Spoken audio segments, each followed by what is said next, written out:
happy Wednesday. We're going to finish the rest of our book today, Turtle Summer. So again, you can find this book on Mayan so that you can be reading it with me. We already read the beginning where they're watching the loggerhead lay her eggs, how to protect them, and what they were doing while they were waiting for the eggs to hatch. So today, we're going to start here. Deep in the sand, the baby turtles break through their eggshells and work together to dig upward in the sand. They rise to the surface like an elevator.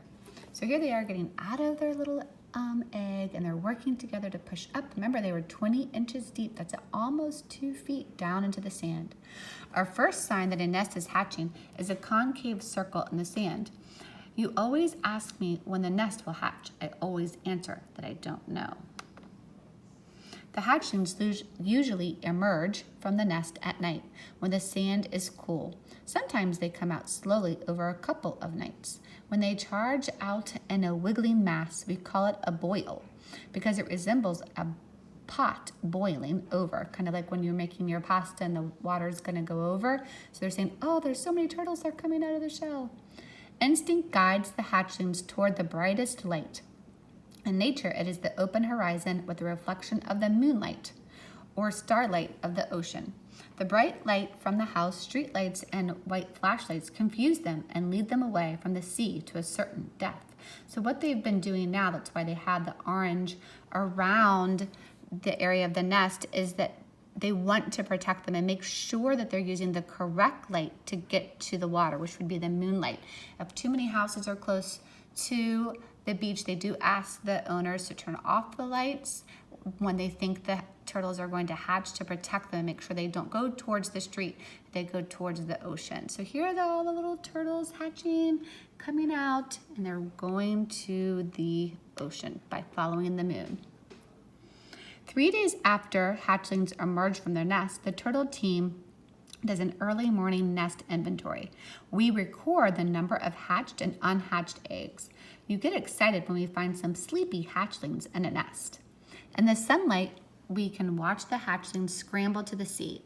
They raise their heads as if sniffing the direction home or hearing the ancient turtle mother's call.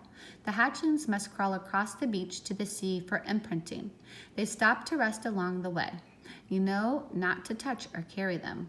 Once the hatchlings reach the water, their dive instincts kick in. The turtles swim off, disappearing into the waves. So these little turtles, remember their mom has already left. They figure out how to get out of the nest. They figure out how to get to the water, and they even figure out how to swim all by themselves. The hatchlings leave our beach to begin a long journey. Not all will survive the many dangers and the great sea. After 30 years, the adult female turtle will return to our beach to nest. She will have grown from 3 little inches to over 3 feet and weigh up to 350 pounds. You will have grown up by then too. I smile and think how you will return home to visit me, just like the loggerhead. Once again, you and I will be together to watch and wait and to welcome the sea turtles home. All right, so today, what are 2 things the sea turtles do after they hatch? So think about how they're getting out of the nest, think about what they're looking at in the night sky, think about how they get to the water, what they're doing in the water. So you can just choose 2 of those things to write about today. All right, I'll see you tomorrow.